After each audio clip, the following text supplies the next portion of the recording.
हा जो तिसरा प्रश्न होता तसंच हाही प्रश्न त्याच पद्धतीचा आहे, त्याच्या थोडा बाह्य. अध्यक्ष महाराज, आरोग्य विभाग हे जे आहे हे कंत्राटी बेसवरच चाललेलं आहे.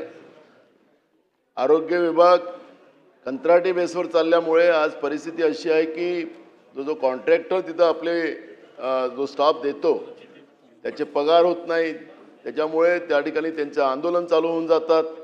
कॉन्ट्रॅक्टरला विचारलं तर तो मला पैसे मिळत नाही. अशा पद्धतीचं आज आरोग्य विभागाची परिस्थिती आहे. आणि म्हणून आपण हे कॉन्ट्रॅक्टरच्या माध्यमातून योजना न राबवता डायरेक्ट आपल्या आरोग्य विभागाच्या माध्यमातून जे काही कर्मचारी आपण नेमता त्या ठिकाणी ते सगळेचे सगळे कर्मचारी आपल्या विभागाच्या माध्यमातून नेमणार का, हा माझा पहिला प्रश्न आहे. याचं उत्तर दिलं तर मग आपल्याला पुढे जाता येईल, कारण की त्याच्यात त्या कामगारांची लूट कशी होते. आपण देतो त्यांना 100 रुपये कॉन्ट्रॅक्टरला, तो देतो त्यांना 30 रुपये, अशा पद्धतीची ही लूट चालते.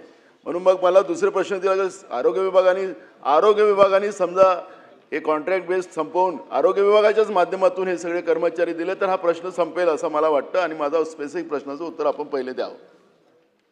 सन्मान्य अध्यक्ष महोदय, सन्मान्य सदस्य नानाभाऊ पटेल साहेबांनी या ठिकाणी जो प्रश्न विचारला आहे की एका बाजूला आहे कॉन्ट्रॅक्ट बेसवरचं जे एक संपूर्ण कामकाज आहे, या सगळ्यापेक्षा सुद्धा शासन आपल्या स्तरावरती निर्णय घेईल काय. खरं तर आता अलीकडच्या काळामध्ये राज्यात आपण पॉलिसीज आणलेल्या आहे, सगळ्याच विभागात आणलेली आहे की ज्याच्यामध्ये आपण सगळ्या ह्या कॉन्ट्रॅक्ट बेसवरती सेवा देतोय आणि त्या सेवा फक्त परिणामकारक प्रभावीपणाने अतिशय तत्परतेने द्यायला पाहिजेत किंवा त्याच्यामध्ये कुठं चूक होऊ नये याच्यासाठीची जबाबदारी मात्र आपण घेतोय. अध्यक्ष महाराज, मी हा पहिला मुद्दाहून हा प्रश्न मी उपस्थित केला की मग हा तुमचं विभागच हे कॉन्ट्रॅक्टरच्याच माध्यमातून चालेल का. आरोग्याची प्राथमिकता जसं शिक्षणाची प्राथमिकता आहे तशी आरोग्याची प्राथमिकता आहे सरकारची. मग आता हे कॉन्ट्रॅक्ट बेसवर चालत असताना अनेक हॉस्पिटलमध्ये काय परिस्थिती आहे आपल्याला माहीत असेल आरोग्यमंत्री म्हणून. आपणही त्या भागातले आमदार असाल, तुम्हालाही तुमच्या भागातलं माहीत आहे, इथं बसलेल्या सगळ्या सभागृहातले जेवढे आमदार असतील त्यांना सगळ्यांना माहिती आहे. मग अध्यक्ष महाराज, एक कॉन्ट्रॅक्ट बेसला अगर सरकारला चालवायचं असेल तर मग कुलूप लावा ना सगळ्या हॉस्पिटलला शासकीय, असं म्हणावं लागेल आम्हाला.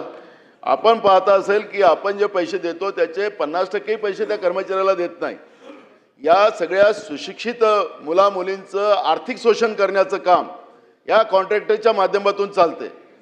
आणि मग आपल्या म्हणजे शासनाच्याच अधिपत्याखाली राज्यातल्या तरुण सुशिक्षित ते जे आपण क्वालिफाईड जे मुलं असतात त्याच्यामध्ये ज्या मग NM असतील, आपल्याला काय जे काही पदं भरतात आपण खालच्या पातळीवरचे ते सगळे पदं, आता डॉक्टरांचाही प्रश्न या ठिकाणी उपस्थित झाला.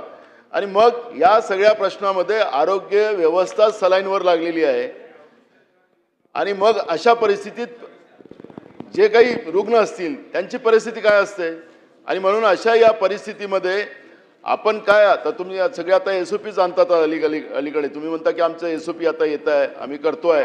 मग नेमकं काय धोरण राहणार आहे या सगळ्या व्यवस्थेबद्दल आणि रुग्णांना काय सेवा आपण उपलब्ध करून देणार त्या पद्धतीची आम्हाला माहिती द्या. सन्मान्य अध्यक्ष महोदय, सन्मान्य ज्येष्ठ